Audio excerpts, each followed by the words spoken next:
There's a weapon out there being used in a silent, pretty devastating war for your financial security. And it's not some complex algorithm, it's not a piece of malware, it's something far more fundamental and, well, far more human. It's loneliness. Today, we're going to deconstruct piece by piece how this simple, natural, human state of isolation gets systematically weaponized to pull off catastrophic financial theft. And look, this isn't just some catchy phrase. This is the central operating principle for a whole class of really devastating fraud. The research is absolutely clear. The biggest risk to your finances isn't a lack of knowledge or having a high net worth. It's the absence of a connected social life. It's not having people around you can act as a sounding board, a reality check. When that social proof is gone, a vacuum is created, and criminals, they've become absolute experts at filling it. So to really understand this threat, we're going to do a kind of forensic analysis. First, we'll look at the biology, how loneliness physically rewires your brain. Then, we'll walk through the attacker's dependency playbook, step by step. We'll examine why our brains actually comply with these tactics. And most importantly, we'll build the mandatory defense to protect yourself and the people you care about. And finally, we'll wrap up with the single most important takeaway from all of this. To get a handle on the attack, we first have to understand the environment where it thrives. And that environment isn't a computer network. It's the human mind when it's under the very specific stress of isolation. This isn't just about feeling sad, it's about a measurable biological shift that makes a person a prime target. The human brain is a social organ. We are literally hardwired for connection. And when we're deprived of it for a long time, the brain doesn't just feel an emotional gap, it registers a threat. It goes into this state of high alert, a kind of low-grade but constant fight-or-flight mode. This chronic stress floods the body with hormones like cortisol, and that has profound effects on our ability to think clearly. It's a physiological state, not just an emotional one. And this right here is the direct result of that biological stress: cognitive fatigue. Think of your brain's ability for complex, rational thought like a muscle. Well, prolonged stress is like making that muscle hold a really heavy weight indefinitely. Eventually, it just gets exhausted. Your ability to weigh pros and cons, to critically analyze new information, to delay gratification, all of these higher-level functions become severely impaired. Your mental defenses are, quite literally, worn down to nothing. So this slide really shows a critical consequence of that fatigue. Psychologists tell us we basically have two modes of thinking. There's our slow, logical brain, the one that really scrutinizes a contract. And then there's our fast, emotional brain that runs on gut feelings. Under the constant stress of loneliness, that logical brain gets totally exhausted and sidelined. And the emotional brain, it takes over. We start making decisions based on how things feel, not what makes logical sense. This is exactly the state a scammer needs their target to be in. Okay, so with the brain primed for exploitation, the attacker doesn't leave anything to chance. They follow a methodical, 4-stage playbook that's designed to create and then leverage an intense emotional dependency. Let's break down exactly how it works. This is the blue point. It moves from creating a powerful connection to sealing that connection off from the outside world, then to manufacturing a crisis, and finally, to extracting the money. Each step builds on the last, creating a psychological trap that is just incredibly difficult to escape. We're going to look at each one. So the attack begins with what's called love bombing. The scammer finds a target who seems isolated and then creates a perfect persona.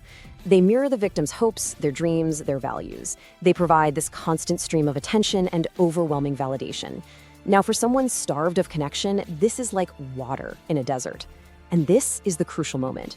The scammer rapidly becomes the victim's sole source of positive social proof, the only voice telling them they're smart and special and loved.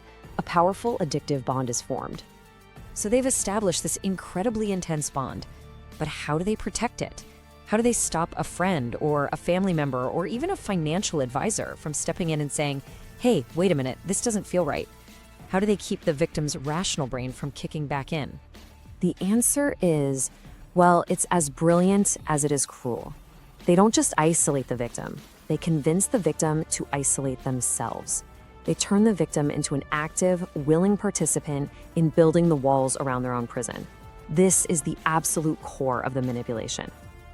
And this is how they do it. They reframe the outside world as a threat. Family members asking questions? Oh, they're not concerned, they're jealous. A friend who expresses some skepticism is trying to hold you back.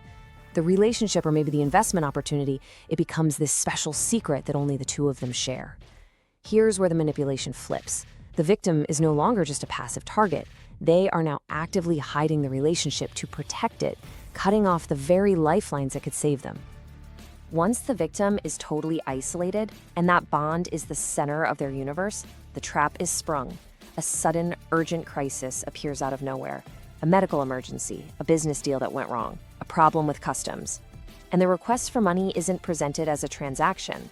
No, it's framed as the ultimate test of the relationship. If you really loved me, you do this. If you really believe in us, you'll help. This is the psychological choke point. The choice is no longer about money. It's about losing the only source of connection and validation in their life. So we've seen the playbook. It's methodical, it's deeply manipulative. But why is it so incredibly effective? I mean, why does a smart, rational person follow these steps and just hand over their life savings? The answer lies in a few powerful psychological principles that this playbook is perfectly designed to exploit. These 4 principles, they build on each other to create this powerful trap. First, parasocial bonding. The victim's brain mistakes this intense one-way fire hose of attention for real two-way intimacy. Second, the absence of social proof, which we've talked about, is critical. With no outside voices, the scammer's story becomes the victim's entire reality. Third is the reciprocity heuristic, a deep human instinct to repay a favor. The scammer has given so much emotional support, so the brain feels a powerful obligation to repay that kindness with money. And finally, the sunk cost fallacy kicks in. The victim has invested so much time, emotion, and hope into this that walking away feels like an unacceptable loss, so they send more money to protect their emotional investment. All right, understanding the attack is one thing, defeating it is another. The good news is that because this scam relies on a predictable playbook, the defense can also be precise and protocol-based. This isn't about being cynical, it's about being prepared. So let's build that defense. The first step is just pattern recognition. Okay, none of these things by themselves is definitive proof of a scam, but when you see them in this exact sequence, it's a critical alarm. The intense, too good to be true bonding, followed immediately by a demand for secrecy. Then, a refusal to verify, no video calls, no meeting up. And finally, the sudden appearance of a financial crisis. This sequence is the signature of the isolation attack. Recognizing it is the first crucial step to safety. So, here's the crucial point. If the entire attack is built on creating and enforcing isolation, then the entire defense has to be built on destroying it. The weapon that breaks this spell is the very thing the scammer tried to remove: an external, trusted perspective. Reintroducing social proof short-circuits the entire manipulation. And this right here is the core rule. This should be a non-negotiable personal policy, a law you make for yourself. If a financial decision, any decision involving sending money or assets, comes from a relationship that you have been asked to keep secret from everyone else, or one where you can't verify the other person's identity in the real world, you do not proceed. Period. You must consult someone on the outside. This isn't a suggestion, it's the mandatory shield. So what does that consultation actually look like? It's a simple 4-step protocol.